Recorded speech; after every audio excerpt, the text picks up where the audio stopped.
Puis, je ne sais pas s'il y en a d'entre vous qui sont allés dans une mosquée au Maroc. Non? Bon. Ben, pas moi. Puis, peut-être que si vous ne poussez pas vos affaires assez loin, que ça peut en venir là. Là, on est arrivé pour rentrer à la mosquée.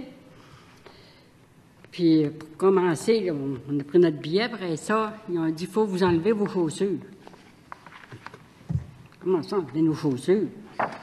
Mais avant d'arriver, on avait vu des hommes, des femmes avec un petit tapis roulé en dessous de leurs bras, puis qui rentraient.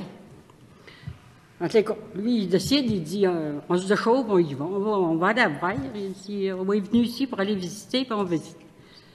On s'est déchaussé, on lui a donné nos chaussures, on a rentré.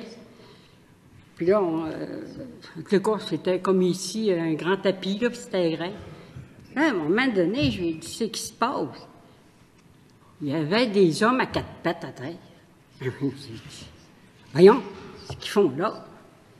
Là, la guide a dit, prie. Voyons, j'ai dit, prier à 4 pattes à terre sur des petits tapis. J'ai dit, c'est quoi cette affaire-là? Mais là, on continue à faire le tour, puis il y avait un grand rideau.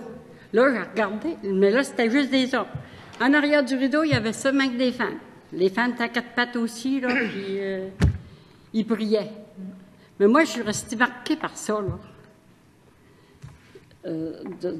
D'avoir vu je ne revenais pas.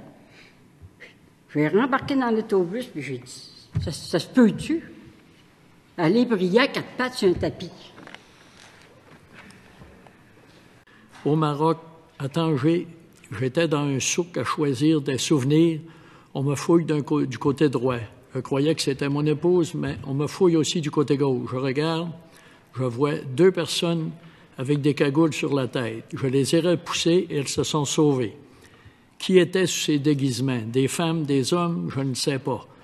Mais ce que je sais, c'est qu'il est impensable de permettre à des personnes de se promener au Québec, dans les rues, les endroits publics, enfin nulle part sauf dans les résidences ou les endroits privés, avec de tels déguisements.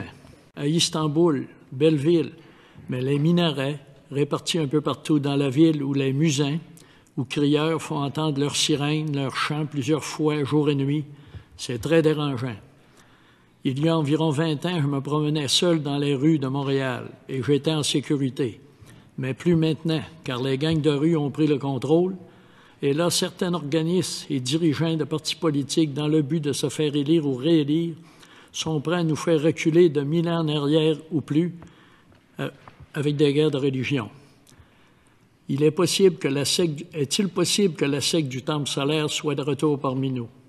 Si une personne avec une cagoule a le droit de se promener en public et même de voter aux élections, pourquoi moi, je n'aurais pas le même droit? La manière que vous orientez ça, oui, au niveau du gouvernement, ils n'auront pas le droit à se camoufler au complet, mais par contre, ils vont aller embarrasser les rues de Montréal avec ça. Je suis aucunement raciste. Dans mes voyages, comme je l'ai dit, on se mêlait au groupe où essayait de parler. Mais ils veulent qu'on soit obligé à respecter les règles de leur pays.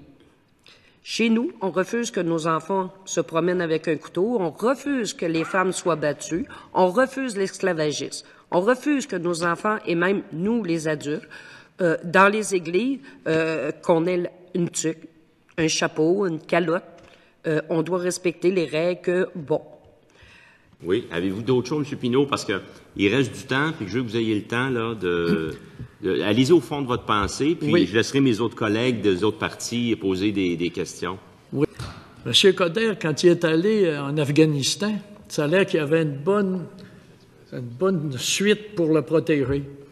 Mais on arrive à Montréal, puis là, il veut permettre, ça peut être des Al-Qaïda, ça peut être n'importe quoi. Administrer, c'est prévoir. Il faut prévoir ces choses-là. Mais là, M. Coderre, là, il veut avoir tout ce monde-là. Avec quoi qu'il va se faire protéger, là? Il n'est plus en Afghanistan. Puis en Afghanistan, comme je dis, là, je suis certain qu'il y a eu 3 ou 4 fois plus de meurtres à Montréal depuis l'an 2000 qu'il y a eu des morts en Afghanistan de notre gang. C'est ça.